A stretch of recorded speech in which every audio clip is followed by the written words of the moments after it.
Now then, in order to understand white supremacy, we must dismiss the fallacious notion that white people can give anybody their freedom. No man can give anybody his freedom. A man is born free.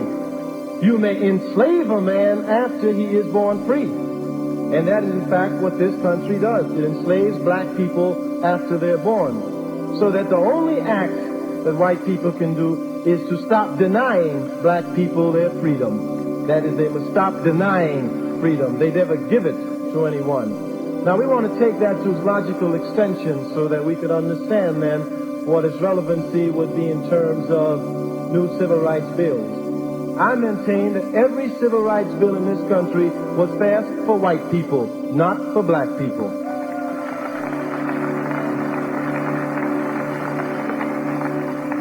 For example, I am black. I know that. I also know that while I am black, I am a human being. Therefore, I have the right to go into any public place. White people didn't know that. Every time I tried to go into a place, they stopped me.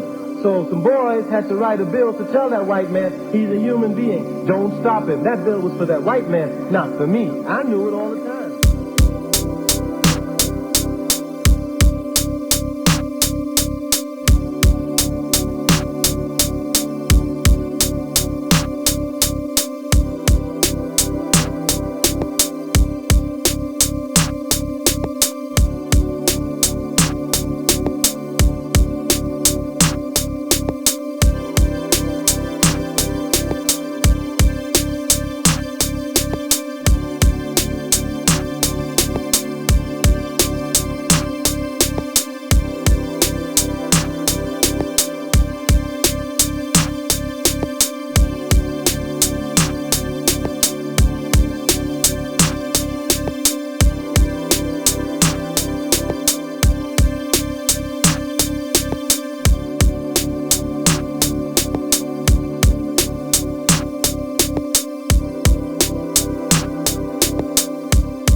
But they don't realize that 2/3 of Brazil consists of people of African blood, which means they're also Afro-American because Brazil is in South America.